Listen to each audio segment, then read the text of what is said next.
د مقاومت ډلې مشر د افغان ولس د ارادې او هوډ په اړه تازه څرګندونې کړې دي. احمد مسعود تازه څه ویلي؟ د ښاغلي مسعود خبرو ته د کابل او کندهار د اوسنیو واکمنانو او د خلکو غبرګون څه دی؟ بشپړ جزئیات په ویډیو کې تر پایه کتلی شئ. درنو لیدونکو ستړي مه شئ.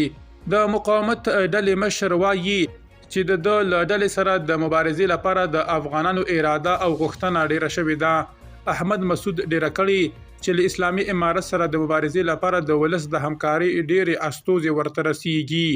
ښاغلی مسعود د دوانۍ یا دوشنبې پر ورځ د وري پر 25مه په سالنګ کې د افغانستان خپلواکۍ ډلې د غړو د وژنې د دویم تلین په پار په جوړو شوو مراسمو کې ټینګار کړی چې هیڅ واکمني د ولس له ملاتړه پرته دوام نشي کولی او عدلون بدلون به راځي. نوموړي ډیره کړې زه داسې ورځ وینم چې موږ د خپل ولس ترڅنګ ازادي، عدالت او ولسواکي ونمانځو.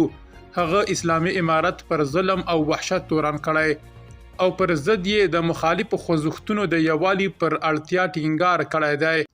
د مقاومت ډلې مشر د خپلو خبرو په یوه برخه کې ویلي ګړی د اسلامي امارت خو وخت د افغان ولس په لاس کې دی. احمد مسعود دغه راز خبرداری ورکړی سیمه ایزي او نړیوالي تکتیکي او جیوپولیټیکي سیالۍ نشي کولای چې اسلامي امارت وساتي.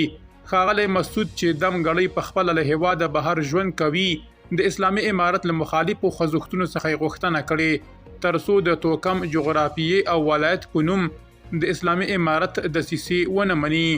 درنو لیدونکو له ملتیا مو مننه.